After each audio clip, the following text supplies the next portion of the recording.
Zardoz speaks to you, his chosen ones.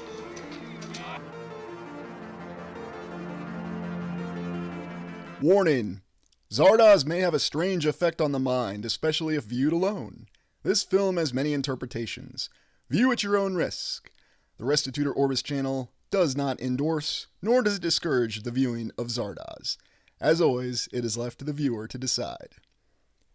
Well, now that we have that warning out of the way, let's go into our analysis of Zardoz. Zardoz. This is a film that's haunted me for many years in my life. I remember when it all started. It was when my brother brought home a VHS cassette tape called Zardoz in the early 1990s. I saw this movie and I thought, wow, a 1970s movie? Science fiction? Directed by John Boorman? Starring Sean Connery? This must be an incredible gem. I was thinking movies such as Logan's Run, Star Wars. And yet, when I put the VHS cassette in the VCR and watched the movie, I found something bizarre, beyond the ability of my young mind at that time to truly grasp. What's really the story behind this movie, and why does it apply to our current research efforts today? There's a very interesting story behind the movie Zardoz.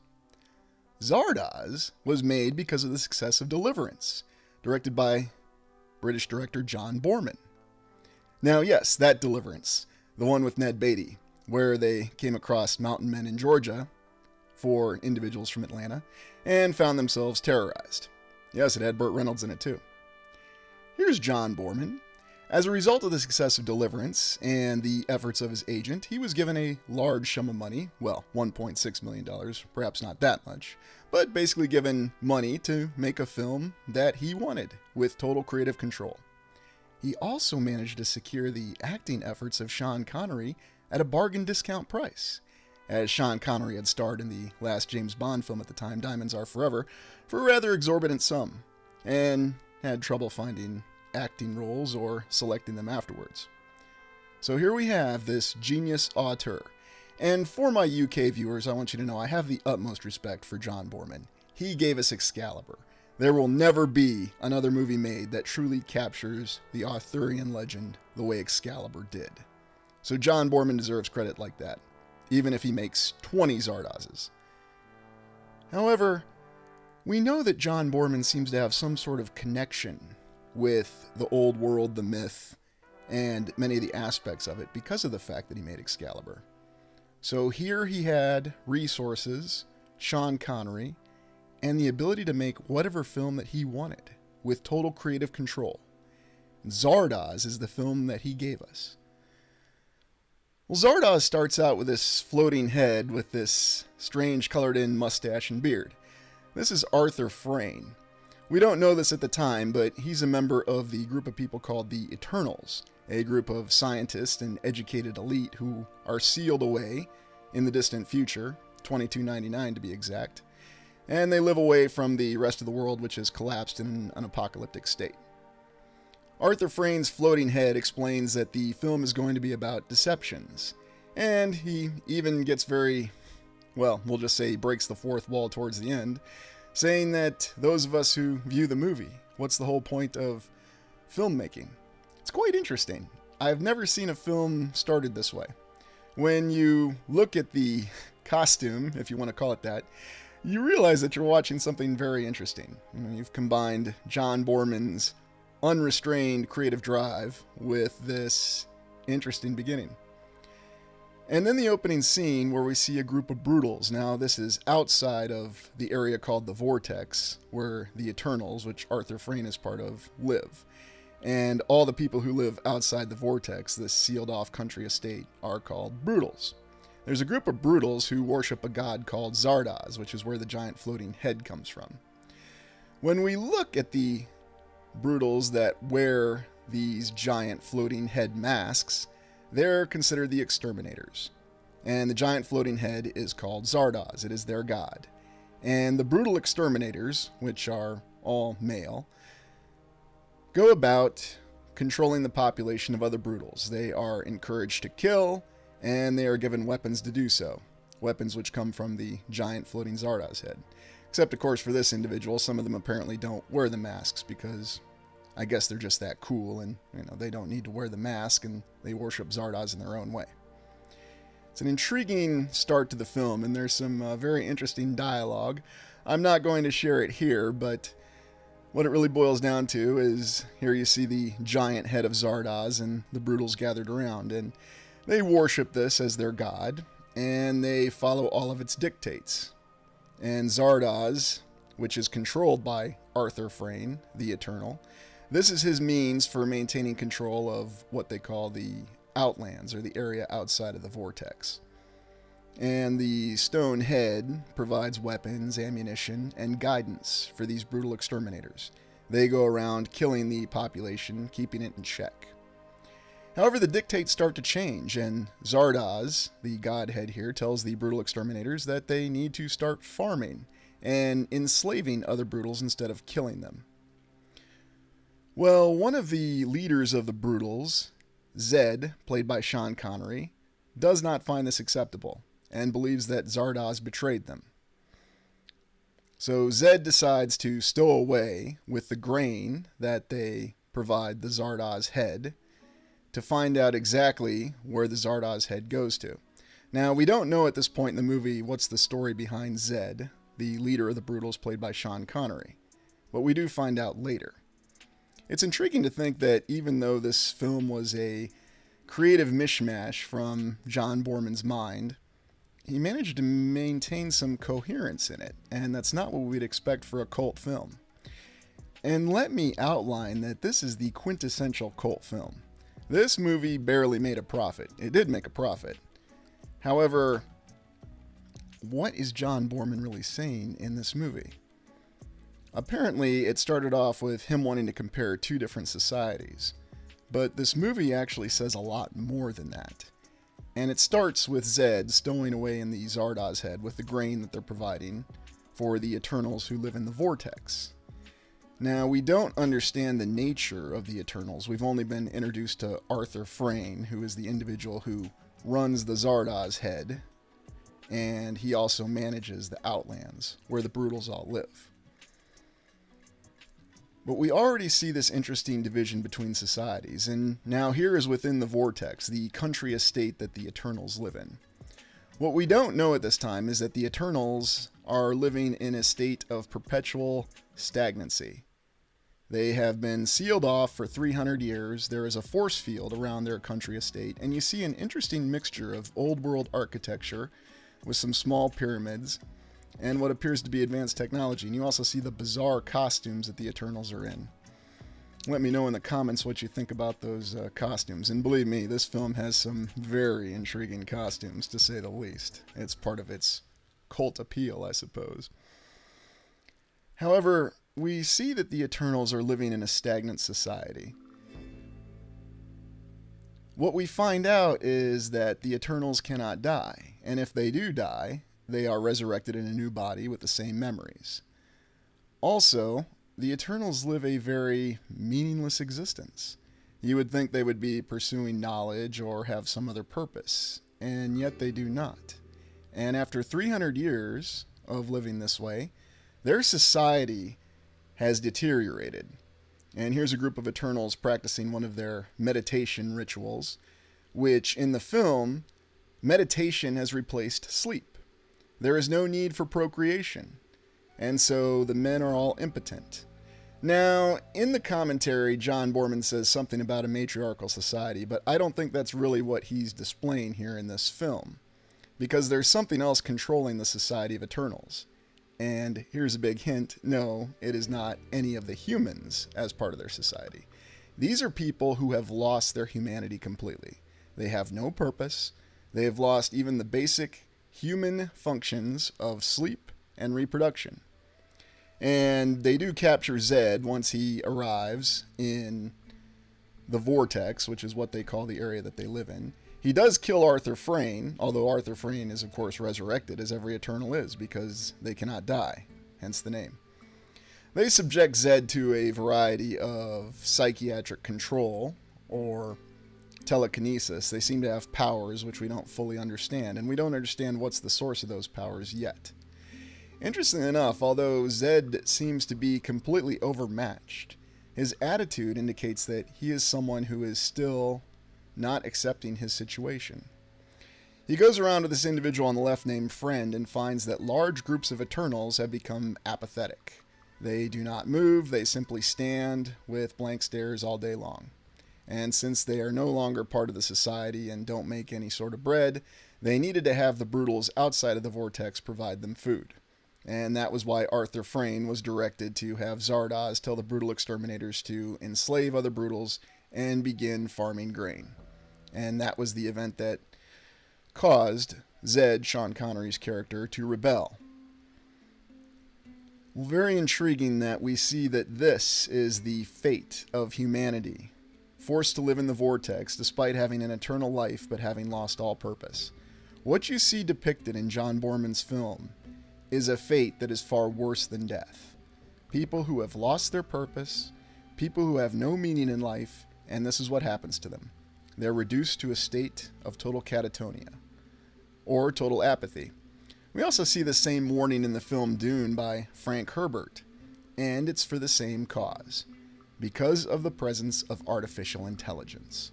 What we learn as the film progresses is that there is an artificial intelligence that controls the vortex, an artificial intelligence called the Tabernacle. Interestingly enough, the human prowess that Zed still has does provide some sort of life for the apathetics, and as he comes around them and establishes some physical contact, it seems to return many of the apathetics to life. And what's this representing?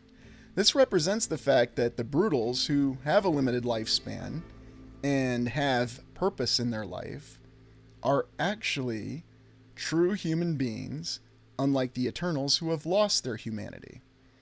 And we see this represented in the scene. Now, the middle of the film is a very bizarre sequence of scenes, and it's really where the bizarre adjectives come in for this film.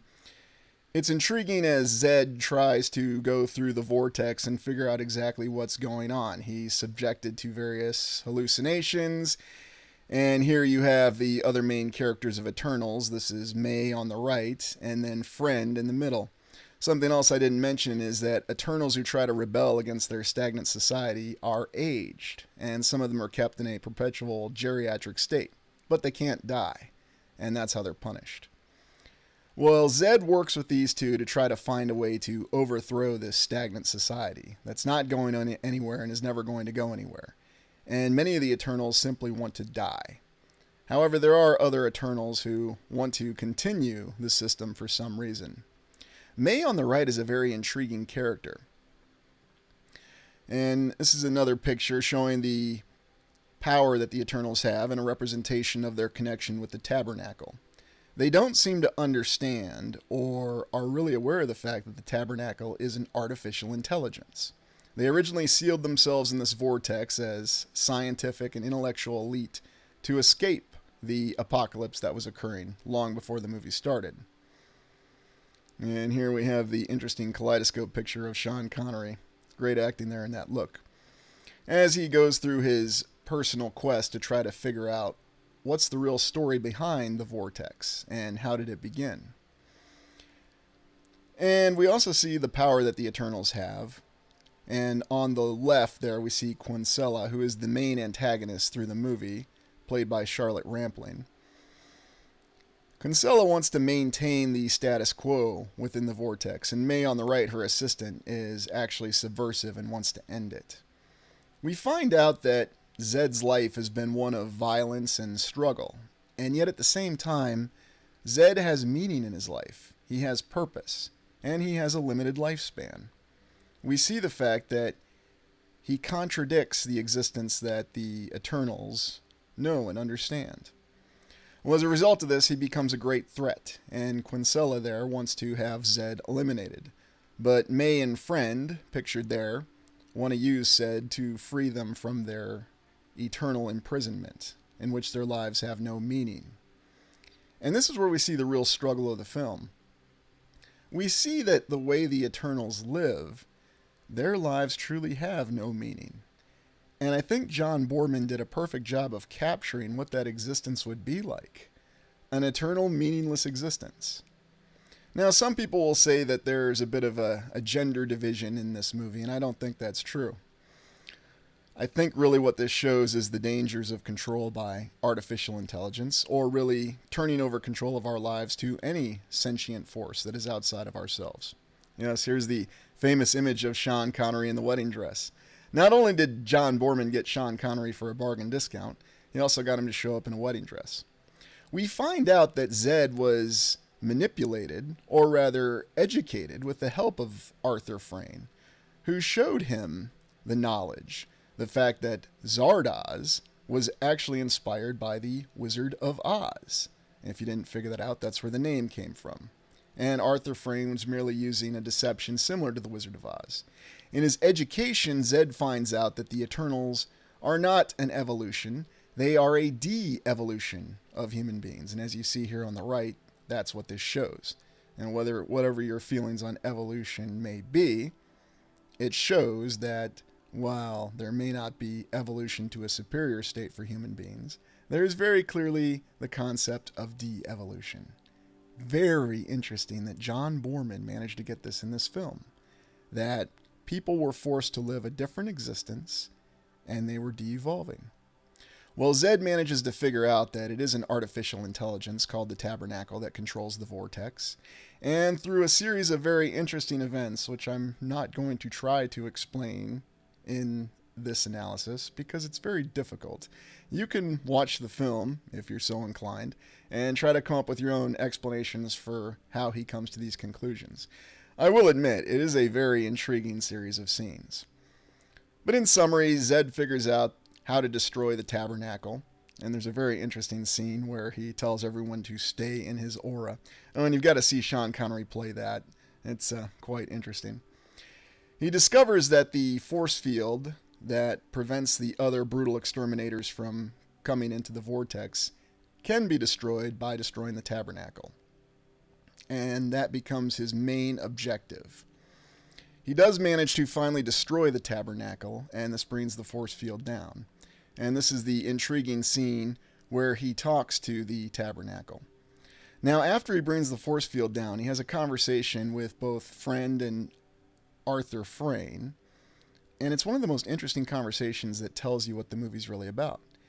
And Arthur Frayne tells Zed that he has bred and led him and brought him to this end. And then Zed responds, "And I have looked into the eye of the force that put the idea in your head. You have been bred and led yourself." And that's where both Arthur Frayne and Friend realize that it was the Tabernacle that was controlling their lives and had taken all meaning from their lives. Most of the Eternals, once they realize that the force field is down and the Tabernacle is destroyed, long for death. And many of them openly invite it once the brutal exterminators finally raid the vortex once the force field is brought down. However, May and the Red and a small group of her followers have somehow managed to reacquire their will to live and find a purpose in their lives. And even though they're going to live a mortal existence, they accept it. While once the brutal exterminators are able to get into the vortex, they massacre all the individuals who openly welcome death as they simply want to be free from their eternal, meaningless existence. And it's right here that we see the true warning of the film. What happens to our lives, what happens to us, when we turn over the control of our will, when we lose our self-autonomy? And this film is a very stark warning. We contrast that with the warning that we had in Logan's Run, and I would argue that it was merely a computer controlling the city in Logan's Run compared to this artificial intelligence. The Tabernacle actually showed true artificial intelligence because it adapted to the situation. And that's how it created the eternal lifespan. That's how it created the meaningless existence for these people to live in which they slowly lost their humanity. Remember that in the Matrix films, the most terrifying scene were the machines evolving. And we didn't really see that so much in the live-action films, but we did see that in the Animatrix in the Second Renaissance, where they showed the machines evolving to destroy humanity. after Project Darkstar had failed. Well, Zardoz ends with Zed hooking up with Quincella, and they have a son, and the son goes off on his own, and then Zed and Quincella die of old age, and that's how the movie ends. I really wonder what kind of world we're living in, though, with what John Boorman told us and what we see in our real life and what's happened in the decades since this film was made in the 1970s. It's an intriguing aspect to consider that John Boorman, with his own creative influence and total control to make the film that he wanted, made a film that was a stark warning about both the threat of artificial intelligence, the threat of some other form of control, and finally turning over our self-autonomy to others. And I think one of the reasons he made this film so bizarre was because of the fact that he couldn't have made it directly to state these messages. But if you look, you'll see these messages in this film. Or perhaps you'll interpret it completely different. For those of you who have watched it, or do watch it, please let me know in the comments what you think it's about.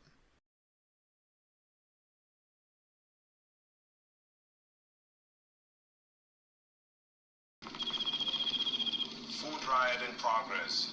Approximately 1,500 civilians. No weapons evident. Proceed with Plan Alpha. Eliminate anything moving. Moving in.